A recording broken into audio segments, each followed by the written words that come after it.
My name is Garrett Anderson, 28 years old, and I once believed family meant unconditional support. When my grandfather passed away, he left me a trust fund meant for education and building my future. I never imagined my own parents would drain it to fuel my sister Sophia's Instagram lifestyle. The betrayal cut deep, but they assumed I would stay quiet like always. Before I tell you how I discovered my family's betrayal, let me know where you're watching from.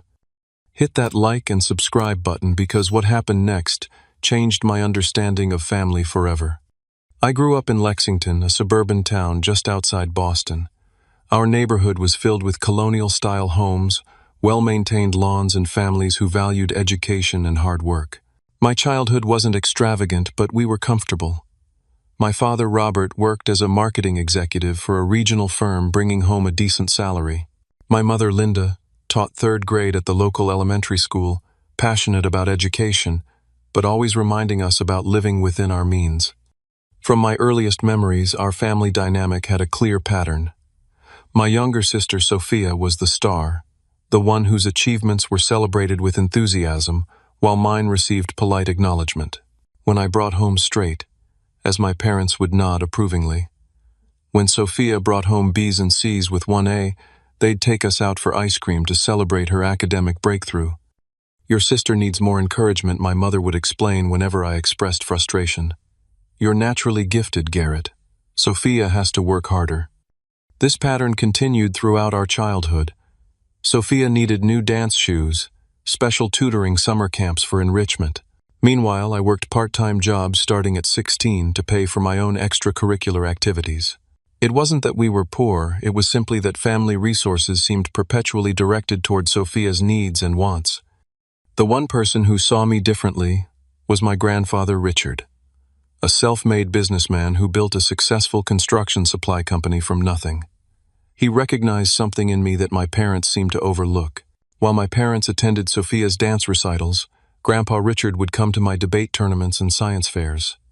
"You've got the mind for business, Garrett," he'd tell me, as we worked on his vintage Mustang in his garage.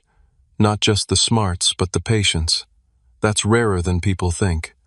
Every Sunday I'd bike to his house where we'd spend hours talking about everything from history to economics. He taught me about investing, saving, and the value of delayed gratification. These lessons became the foundation of my financial philosophy even as a teenager. "Most people want the shiny thing right now," he explained, once holding up a socket wrench that gleamed in the garage light. "But the real wealth comes from knowing which tools to invest in, the ones that build more value over time." When I turned 16, he helped me open my first investment account with $200 I'd saved from mowing lawns. We tracked those investments together, celebrating small gains and analyzing losses. During my senior year of high school, Grandpa Richard was diagnosed with pancreatic cancer. The prognosis was grim from the start. I spent every moment I could at his bedside during those final months. One afternoon when we were alone, he gripped my hand with surprising strength. "I've watched how your parents favor Sophia," he said, his voice weaker, but his eyes sharp as ever. "It's not fair to you, and I worry about what will happen when I'm gone." I tried to brush it off, uncomfortable with his directness, but he wouldn't let me. "Listen to me, Garrett. I've made arrangements. You're going to need education and a start in life. I've set up a trust for you. It's not to be touched except for your schooling and eventually a home.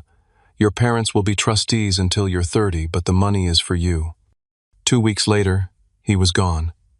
At the reading of the will, I learned the details. Grandpa Richard had left me a trust fund of $750,000. My parents seemed surprised by the amount, exchanging glances I couldn't quite interpret at the time. The attorney explained the terms. The money was specifically for educational expenses and eventually a home purchase. Until I turned 30, my parents would serve as co-trustees, supposedly to provide guidance. "Your grandfather wanted to ensure your future," the attorney explained. "He was quite specific about his wishes." That night my parents were unusually attentive, asking about my college plans and career aspirations. Looking back, I should have recognized the calculating look in their eyes. But grief had blunted my perceptions, and I was touched by what I interpreted as a renewed interest in my life. "Your grandfather always did think you were special," my father said, a strange tone in his voice. "This is quite a responsibility." I nodded, still processing my loss. I just wish he was here to see what I do with it. My mother patted my hand. Well, we're here to help you make the right decisions. That's why we're the trustees, after all. In that moment, I felt grateful for their support, completely unaware that they were already formulating plans for my grandfather's generous gift that had nothing to do with my future at all. The spring of my senior year brought the news I'd been hoping for, an acceptance letter from MIT. My dream school had recognized my perfect GPA robotics team leadership and the software application I developed for local businesses. I'd worked relentlessly toward this goal, and now it was within reach. This is incredible, Garrett, my father said, examining the acceptance package. MIT is going to open so many doors for you. My mother nodded, though her enthusiasm seemed tempered. It's very expensive, though. Even with your grandfather's trust, we'll need to be careful. Their concern surprised me. But the trust should cover tuition, right? That's what Grandpa intended.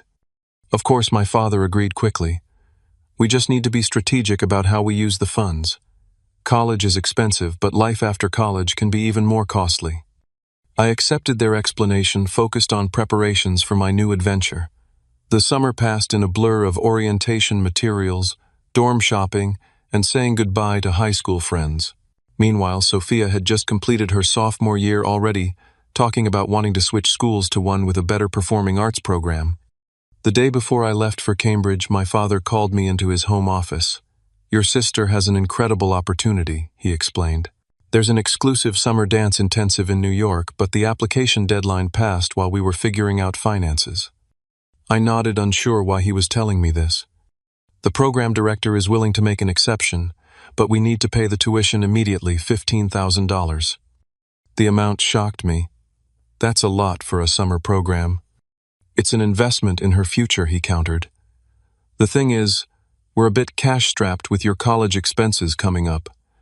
We were thinking we could borrow a small amount from your trust, just temporarily. The request made me uncomfortable. Isn't that against the terms? Grandpa was pretty clear it was for my education. We're the trustees, Garrett.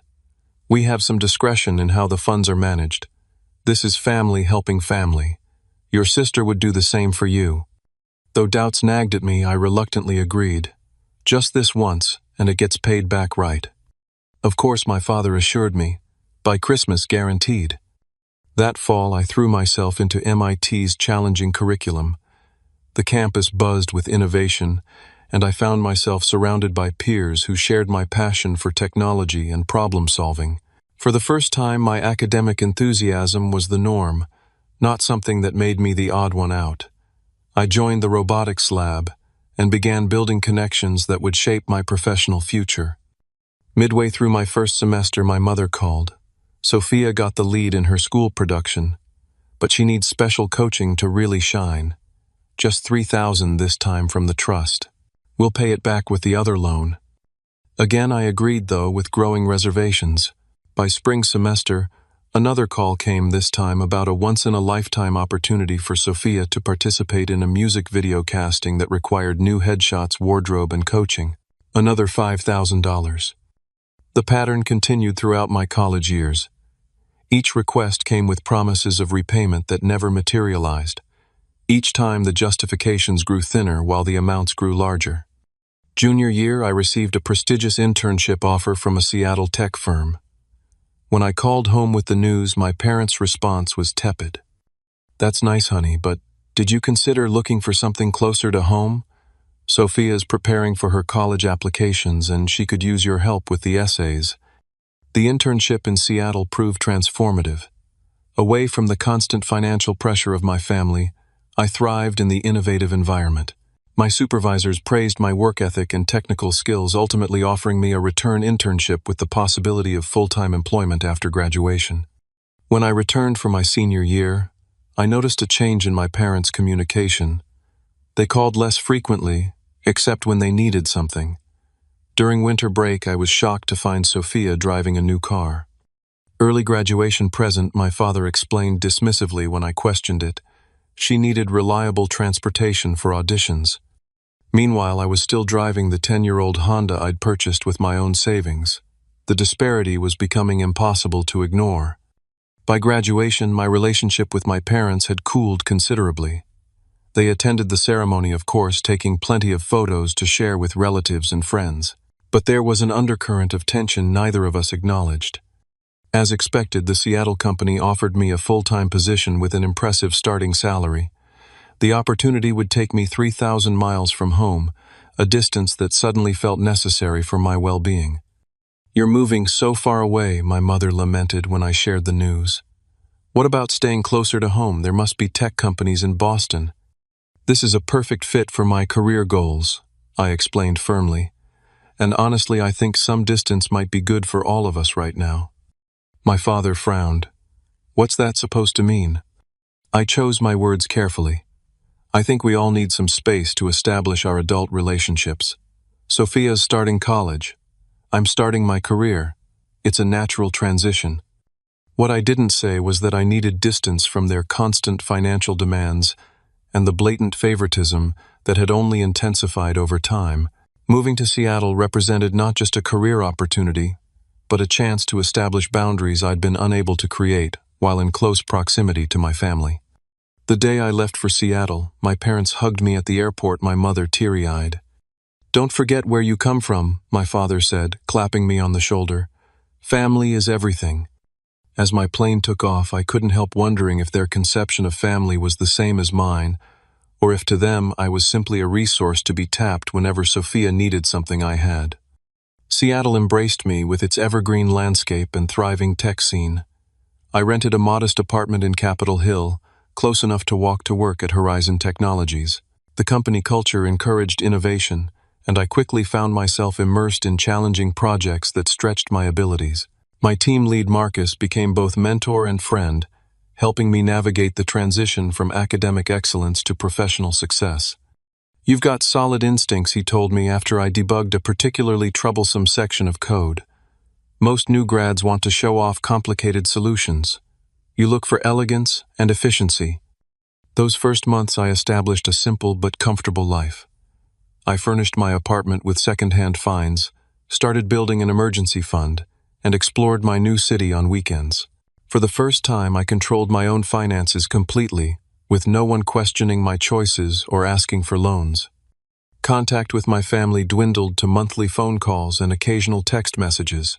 Each conversation followed a predictable pattern: brief inquiries about my job, updates about Sophia's activities, and eventually a financial request. "Sophia's been invited to this exclusive industry workshop," my mother explained during one call. "It could really launch her career, but the fee is quite steep. Just $7,000 this time." "Mom, we've been through this," I replied, frustration mounting. "The trust is for my education and future. Grandpa was clear about that." "We're still the trustees," my father interjected, apparently on speakerphone. "And we're making an executive decision that this is a worthwhile investment. Sophia has real talent, Garrett. This could be her big break." The guilt trips intensified whenever I pushed back. "I guess Seattle has changed you," my mother would say. "You used to care about your sister's happiness." During my first Thanksgiving visit home, I was struck by the changes in our family home. New furniture adorned the living room, and my mother wore designer clothes I hadn't seen before. Meanwhile, Sophia constantly documented everything on her growing social media accounts, posing with new purchases and tagging luxury brands. "How's the influencer life treating you?" I asked her, as she took selfies with her dessert. "It's not just influencing," she corrected, not looking up from her phone. "I'm building a personal brand. Mom and Dad understand the investment required." Unlike some people, the pointed comment wasn't subtle. That night I checked Sophia's Instagram account. With 30,000 followers, she wasn't exactly viral, but she projected an aspirational lifestyle far beyond what a college student should afford. Designer clothes, weekend trips to New York, expensive restaurants, all meticulously documented with professional quality photos. Back in Seattle, I received a performance review that exceeded expectations, resulting in my first substantial bonus. Suddenly, the certification program Marcus had been encouraging me to pursue seemed within reach. The specialized cloud architecture training would position me for promotion to senior developer, a significant career advancement. "The company will cover part of it," Marcus explained, "but it's a $12,000 program, worth every penny for your career trajectory." I decided to finally use my trust fund for its intended purpose. The next morning I called the bank where my grandfather had established the account, expecting a straightforward process. I'd like to arrange access to funds from my trust for a professional certification program, I explained to the representative. My name is Garrett Anderson. Let me pull up your account, she replied. After a moment of keyboard clicking, she continued, Mr. Anderson, are you aware of your current balance? It should be around $750,000 minus college expenses, I answered. So maybe $550,000. Her pause stretched uncomfortably. Mr. Anderson, your current balance is $123,000. The number hit me like physical blow. That's impossible. There must be a mistake. I'm looking at the transaction history, she continued. There have been numerous withdrawals over the past 7 years, all authorized by the trustees. My hands trembled as I requested a complete statement. Can you email me the full transaction history? Of course. Is the email address on file still current? An hour later, the statement arrived. Pages of withdrawals, some small, many substantial, all coinciding with Sophia's opportunities and lifestyle upgrades. My parents had systematically drained over $400,000 from my trust, all while Sophia built her social media presence and personal brand. I called my parents, immediately rage-building with each ring. Garrett, what a nice surprise, my mother answered cheerfully. I just spoke to the bank, I said, struggling to keep my voice steady, about my trust fund. The brief silence confirmed my suspicions before she even spoke. Oh, is everything all right? No, everything is not all right. You've taken over $400,000, Mom. That money was for my education and future. Now, Garrett. My father's voice cut in, apparently on speakerphone again. As trustees, we've been managing those funds for the family's benefit. It wasn't meant for the family, I argued. Grandpa left it specifically for me. Family helps family, he countered smoothly. Sophia needed those opportunities to build her career. You're doing fine with your tech job. She needed the support more than you did. Her career posting luxury lifestyle photos on Instagram. That's what my education fund went to. My mother's voice turned defensive. She has almost 50,000 followers now. The brand partnerships are starting to come in. This is a real career path in today's world. The conversation devolved from there, with my parents dismissing my concerns as selfish and short-sighted. According to them, Sophia's social media presence was an investment that would eventually benefit the whole family. My grandfather's intentions were recast as narrow-minded and outdated. Times have changed, my father concluded. Richard wouldn't have understood the opportunities in today's digital landscape. I hung up feeling hollow and betrayed. The weekend passed in a fog as I processed the magnitude of what had happened, not just the money but the years of manipulation and gaslighting that accompanied it. Every guilt trip, every dismissal of my achievements, every comparison to Sophia's needs took on new, sinister meaning. Monday morning, I was still distracted at work when my phone rang with an unknown local number. Normally, I'd let it go to voicemail, but something compelled me to answer. Is this Garrett Anderson? A professional female voice inquired. Yes, this is Garrett. This is Margaret Reynolds, Trust Department Manager at First National Bank. I'm calling about an urgent matter regarding your trust account. Do you have a few minutes to discuss this privately? That call would change everything. Of course, I replied, stepping away from my desk and finding an empty conference room. What's this regarding? Mr. Anderson, our compliance department flagged some unusual activity in your trust account during a routine audit, Mrs. Reynolds explained. I've been reviewing the transaction history, and I have some concerns I'd like to discuss with you. My stomach tightened. I actually just discovered some discrepancies myself. The account balance is much lower than it should be. Yes, she confirmed. There have been numerous withdrawals over the past 7 years that don't appear to align with the stated purpose of the trust. Are you familiar with the terms your grandfather established? My understanding was that the money was specifically for my education and eventually purchasing a home, I explained. But when I checked recently, I found that over $400,000 has been withdrawn. That aligns with our findings, Mrs. Reynolds, said, her tone shifting to something more serious. Mr. Anderson, Would it be possible for you to come to the bank to discuss this in person? This is a sensitive matter that would be better addressed face to face. The next morning I took a personal day and arrived at the downtown bank branch where I was escorted to Mrs. Reynolds' office. She was a professional-looking woman in her mid-60s with silver hair and reading glasses on a chain around her neck. Her office was immaculate with framed credentials on the wall and family photos on her desk.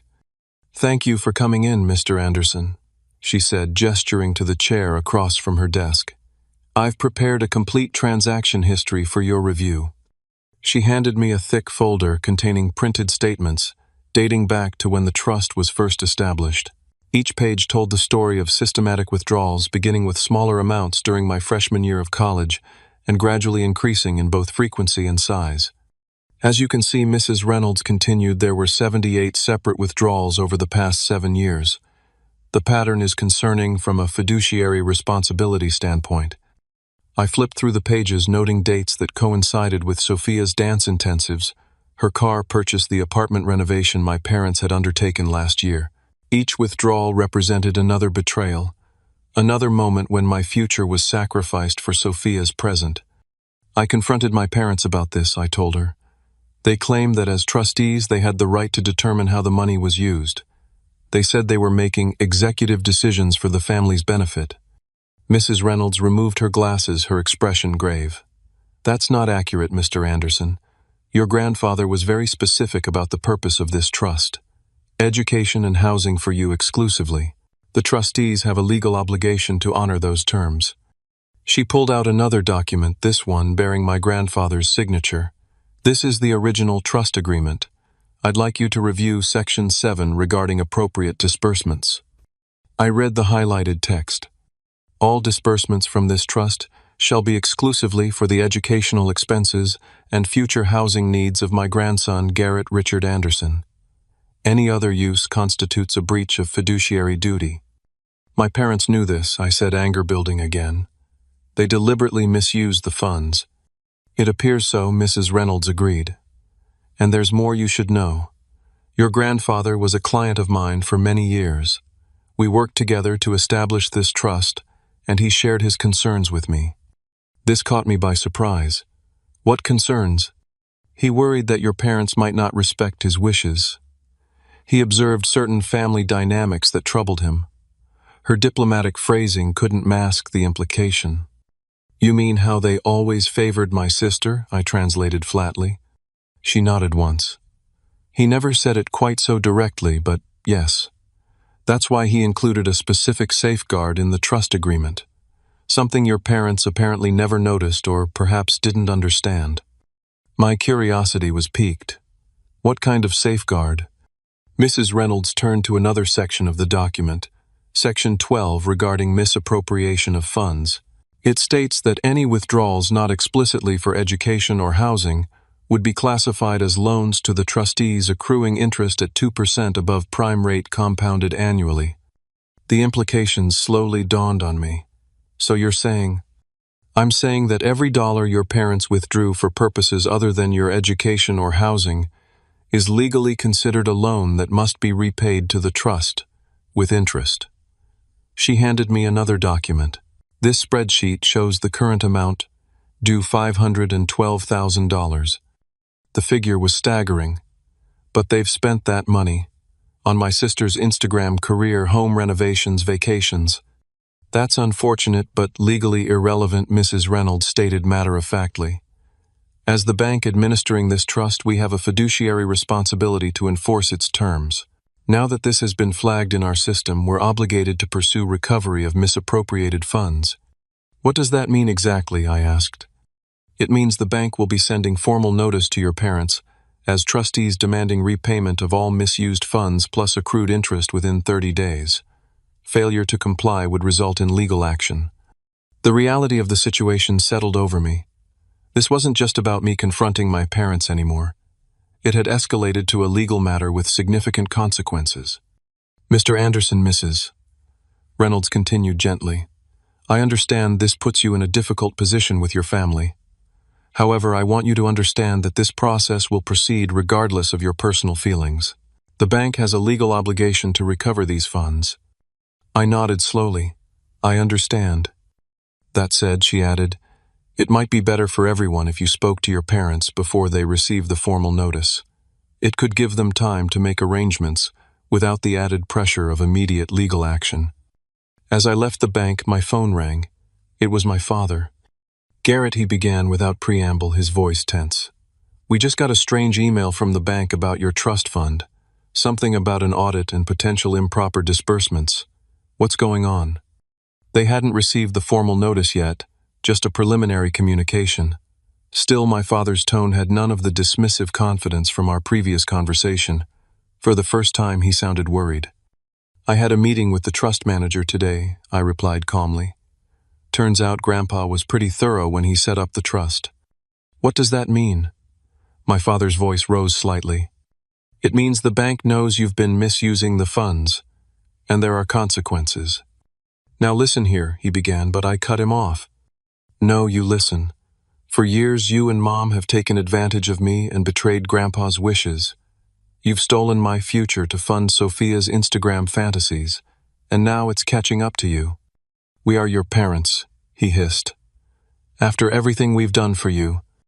I'll be home this weekend, I interrupted. We can discuss this as a family then. I suggest you and Mom start figuring out how you're going to repay over $500,000. I ended the call before he could respond, a strange calm settling over me. For the first time in my life, I held the power in our relationship. The truth was out, and my grandfather's foresight had provided the protection I never knew I needed. That night, my phone blew up with texts and calls from both parents, and even Sophia, alternating between anger appeals to family loyalty and attempts to make me feel guilty. I silenced my phone and slept better than I had in weeks, secure in the knowledge that justice was finally on my side. I flew into Boston on Friday evening, renting a car rather than asking my parents to pick me up. The familiar drive to Lexington gave me time to prepare mentally for the confrontation ahead. I'd spent the week consulting with a financial advisor Marcus had recommended, understanding my options and rights regarding the trust. When I pulled into my parents' driveway, I noticed both their cars were present, along with Sophia's luxury compact, too, the one purchased with my trust fund money. Taking a deep breath, I gathered my documents and approached the front door. My mother answered, her expression a carefully constructed mask of maternal concern. Garrett, we've been so worried about you. Come in, come in.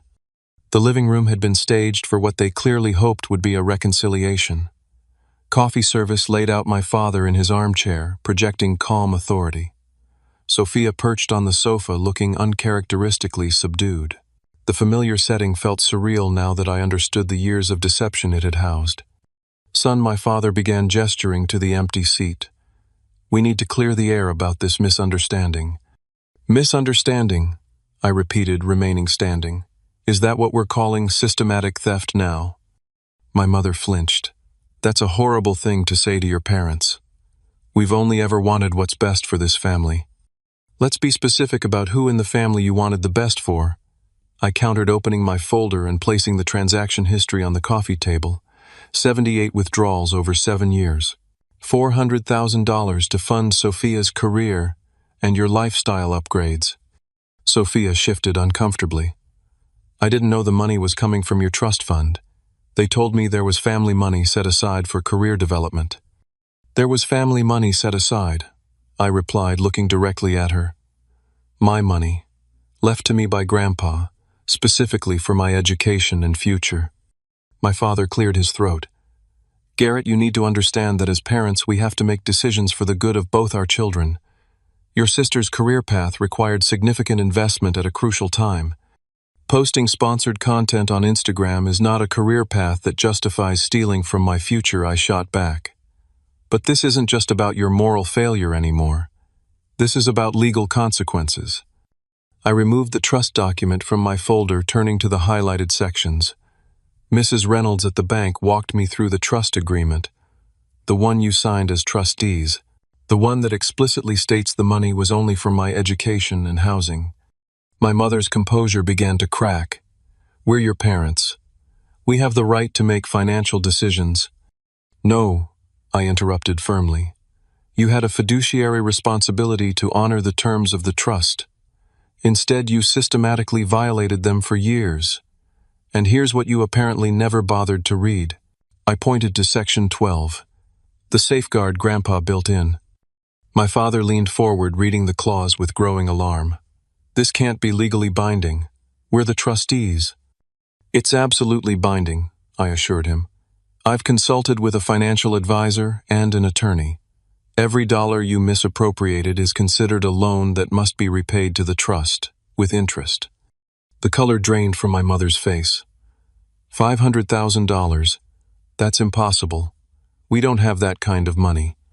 You should have thought of that before spending mine, I replied coldly. The bank is legally obligated to pursue recovery. They're preparing formal notice now, which will give you 30 days to repay in full. Or what my father challenged, though his voice lacked conviction. Or they initiate legal proceedings.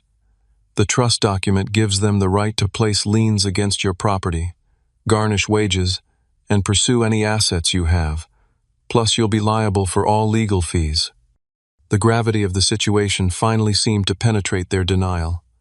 My father's authoritative posture collapsed and my mother began to tear up. We can't possibly pay that amount, she whispered. We'd lose everything. You should have considered that possibility before treating my trust fund like your personal ATM, I replied, unmoved by her tears after years of manipulation. Sophia spoke up, her voice small. I'll sell my car. And the jewelry. The designer stuff. It won't be enough, but it's something. It was the first genuine response from any of them, and it momentarily softened my resolve. This isn't primarily your fault, Sophia. You didn't know where the money was coming from. But yes, returning what you can would help.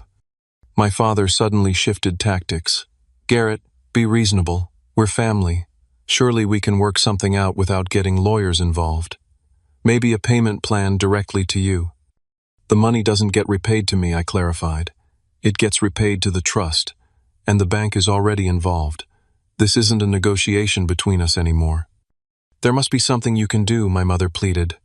Call off the bank somehow. I shook my head. Even if I wanted to, I can't. The audit process is automatic. But I did get Mrs. Reynolds to agree to one concession. I pulled out another document. If you sign this acknowledgement of debt and agreement to repay, the bank will accept structured payments over 5 years instead of demanding the full amount in 30 days. My father snatched the document, scanning it frantically. This would require us to remortgage the house.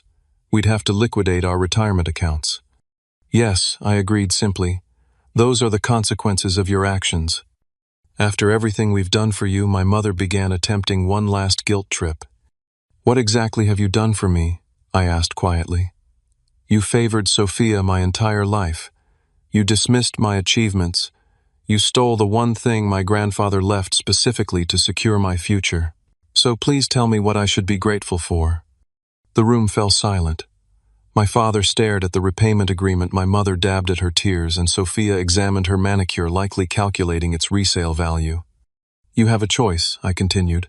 Sign the agreement and work with the bank on a structured repayment, or face legal proceedings that will be public expensive, and likely end with the same financial outcome, just with added humiliation and legal fees. My father's shoulders sagged in defeat. We'll sign it. As I watched them initial each page of the agreement, I felt no triumph, only a sad vindication. My grandfather had foreseen this possibility and protected me from beyond the grave. His safeguard had worked exactly as intended, forcing accountability on those who had betrayed his trust and mine. I'll deliver this to Mrs. Reynolds on Monday, I said, gathering the signed documents. She'll contact you to arrange the first payment and collateral requirements. As I turned to leave, Sophia followed me to the door. I really didn't know, she said quietly, about the trust fund. I mean, I knew they were spending a lot on me, but I don't know what I thought. I studied my sister's face, seeing genuine remorse for perhaps the first time. The money was never the main issue, Sophia.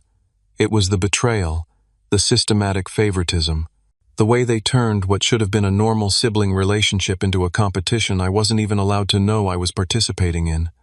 She nodded slowly. For what it's worth, I'm sorry. And I'm going to help them pay it back. All of it.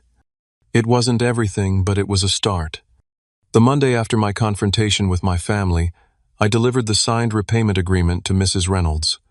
She reviewed the document, carefully nodding with satisfaction. "This is a good first step, Mr. Anderson.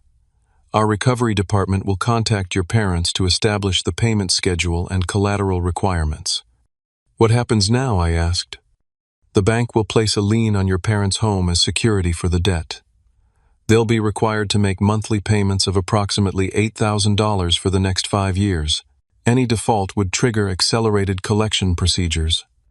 The amount seemed staggering, but I reminded myself that this was the consequence of years of systematic theft, and the money goes back into the trust.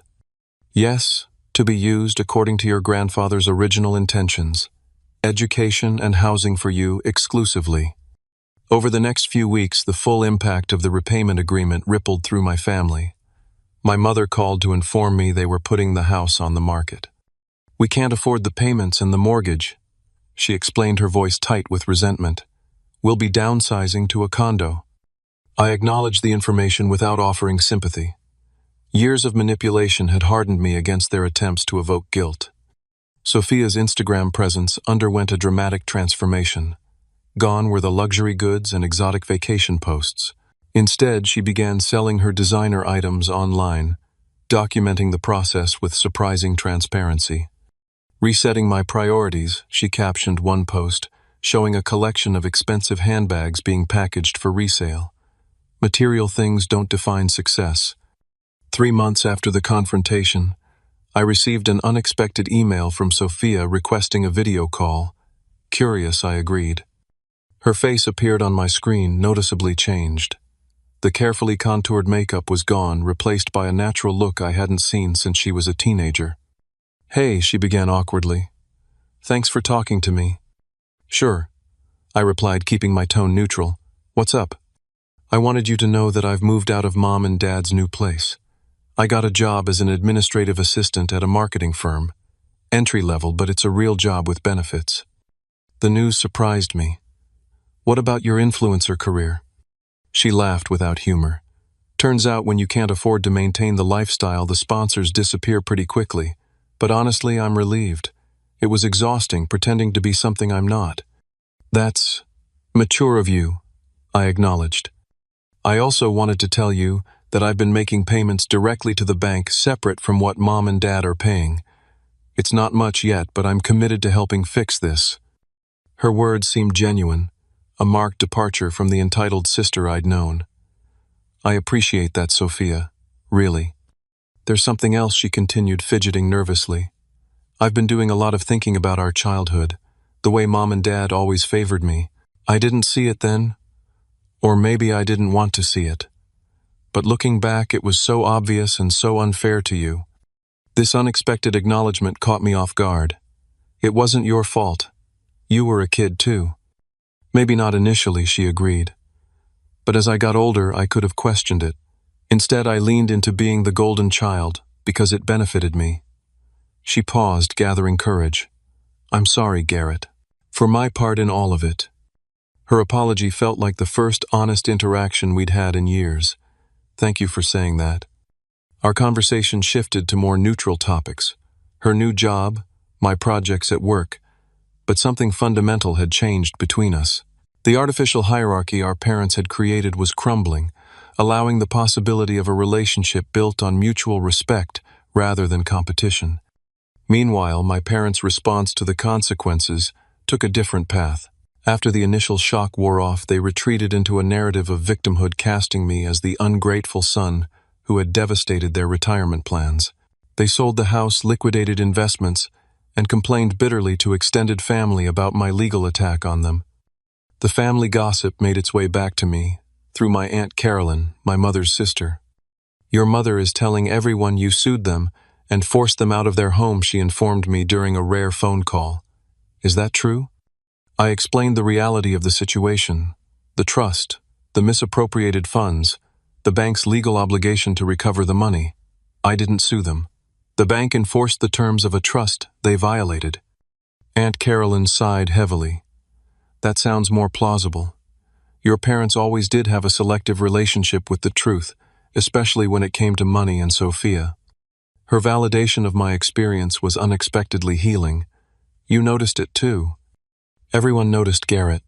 We just didn't know how to intervene. Your grandfather was the only one who ever confronted them directly about the favoritism. I'm not surprised he built in protections for you. 6 months after the repayment agreement, I received a formal letter from my parents. No greeting, just a business-like notification. We have established automatic payments to satisfy the bank's requirements. We ask that you respect our need for space as we adjust to these circumstances. Communication should be limited to essential matters only. The coldness of the message stung despite everything. These were my parents, the people who should have protected and nurtured me. Instead, they had exploited me and now resented being held accountable. I showed the letter to my therapist, whom I'd started seeing to process the family betrayal. They're still not acknowledging the actual wrong she observed. They're framing this as an inconvenience imposed on them, not a consequence of their actions. Should I respond, I asked. What do you want from a relationship with them at this point? The question made me pause. Honesty, acknowledgement, some genuine remorse. Then I would wait for those things before investing more emotional energy, she advised. Boundaries aren't punishment, they're protection. I took her advice, focusing instead on rebuilding my relationship with Sophia, who continued to demonstrate genuine change. She followed through on her commitment to contribute to the repayment, taking on a second job as a weekend barista to increase her contributions. We began a tentative tradition of monthly video calls, carefully navigating our new dynamic. The trust fund, meanwhile, was slowly being restored. Each payment from my parents and Sophia rebuilt what had been stolen, securing the future my grandfather had intended for me. The bank statements that had once been sources of shock and betrayal now represented healing and restoration, a tangible record of accountability in action. A year after the confrontation, my career at Horizon Technologies had advanced significantly. The certification program I'd initially wanted to pursue was completed, paid for by my partially restored trust fund, exactly as my grandfather had intended. I was promoted to senior developer with a substantial salary increase, validating my focus on professional growth despite the family drama. With the promotion came an opportunity to consider my grandfather's second intention for the trust, a home purchase. Seattle's real estate market was challenging, but with my savings and the growing trust balance, I began exploring options in neighborhoods close to work. One sunny Saturday, my realtor showed me a modest craftsman-style house in Wallingford. The moment I walked through the door, I felt a sense of rightness, as if my grandfather would have approved of this solid, well-built home with good bones and potential for growth. This is it, I told her, standing in the bright kitchen, with its outdated but functional appliances. This is the one. The closing process took 2 months, during which my parents continued their automatic payments without personal communication. Sophia, however, called regularly, excited about my home purchase and her own growing independence. I got a promotion at work, she shared during one call. Assistant account manager, still entry-level, but it's a step up. That's great, I replied sincerely. You're building something real. She nodded. It feels better than the Instagram life. More solid, you know. I actually sleep better at night. The day I signed the final papers for my house, I felt my grandfather's presence strongly. This was exactly what he'd wanted for me. Education, completed career, established, and now a home of my own, built on a foundation of hard work and protected resources. I took a photo of the house keys in my hand and texted it to Sophia with the caption, "Grandpa's plan fulfilled." She responded immediately, "He would be so proud of you. I am too." That evening, sitting on the floor of my empty living room with takeout dinner, I received an unexpected call from Mrs. Reynolds at the bank.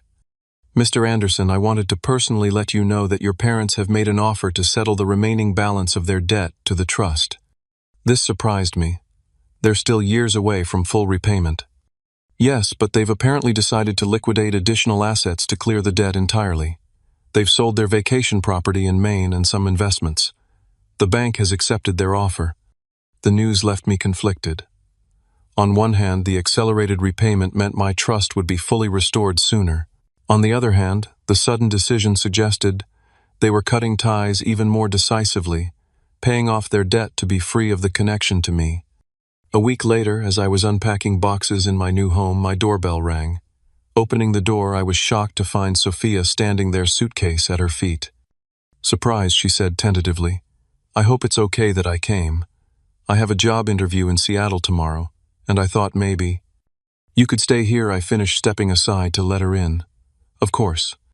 That evening, over pizza, in my half-furnished dining room, Sophia shared news that helped explain our parents' sudden debt settlement.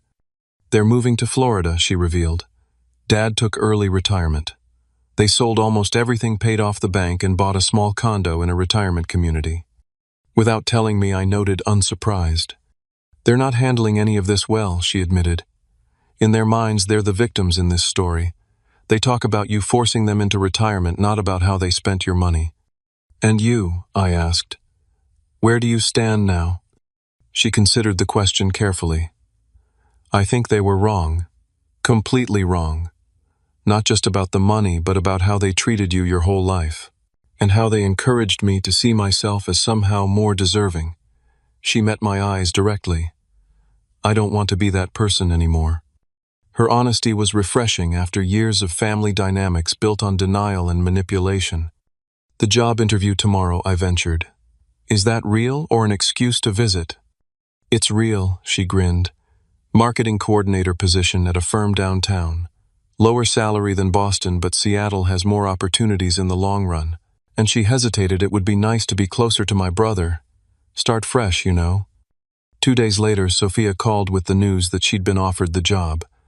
A month after that, she moved to Seattle, renting a small apartment 20 minutes from my house. Our relationship continued to evolve, building on genuine connection rather than the artificial hierarchy our parents had created. My parents, true to form, sent a formal email informing me that they had satisfied their debt to the trust and considered our financial entanglements concluded. No apology, no acknowledgement of wrongdoing, just a businesslike notification of completed transaction. I showed the email to my therapist, who had helped me process so much of the family trauma. "Are you disappointed?" she asked. "Not surprised," I corrected. "But yes, a little disappointed. There's still a part of me that hoped they might eventually recognize what they did." "Some people can't face their own actions," she observed. "It would require them to reconstruct their entire self-image." In the months that followed, I established a new normal. My house became a home, with each improvement and personal touch a small victory. My career continued to flourish, with responsibilities and compensation growing steadily. Sophia and I developed a genuine sibling relationship, supporting each other's growth without competition or resentment. The fully restored trust fund sat in its account, secure for its intended purposes. I occasionally checked the balance, not from anxiety anymore, but from a sense of connection to my grandfather's legacy. He had seen the dysfunction in our family clearly, and created a safeguard that ultimately forced accountability, even if my parents never fully acknowledged their wrongdoing. 1 year after moving into my house, I hosted a small housewarming gathering with friends from work and Sophia. As we enjoyed drinks on the back deck I'd recently completed, Marcus raised his glass. To Garrett, who built this life through hard work and integrity, and to his grandfather, who knew the value of both.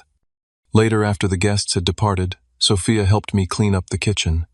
"Do you ever wonder if Mom and Dad will come around?" she asked, loading the dishwasher. "Acknowledge what happened. Try to make amends." I considered the question honestly. I used to hope for that. Now I think it's unlikely. They've constructed a narrative where they're the victims, and changing that would require them to face some uncomfortable truths about themselves. "I'm sorry," she said softly. "For what it's worth, I see the truth, and I'm trying to be better." "That's worth a lot," I assured her. "More than you know." The journey from betrayal to resolution had taught me painful but valuable lessons. I learned that sometimes family can be the source of deepest wounds, but also that it's possible to break cycles of dysfunction. I discovered the importance of boundaries and the courage to enforce them. Most importantly, I realized that true healing doesn't necessarily require others to acknowledge their wrongs. It requires us to acknowledge our own worth and right to be treated with respect. My grandfather's safeguard wasn't just financial, it was a final lesson in standing up for myself. By protecting my resources, he gave me the foundation to build a life based on integrity rather than manipulation. The money was ultimately restored, But the greater gift was the freedom that came from finally breaking the pattern of exploitation and standing firmly in my own truth. Have you ever had to establish difficult boundaries with family members who took advantage of you? I'd love to hear your stories in the comments below. Don't forget to like this video and subscribe to the channel for more real-life stories about finding strength in challenging situations. Thank you for listening, and remember, sometimes the most important safeguards in life are the ones that protect our sense of self-worth. Stay strong out there.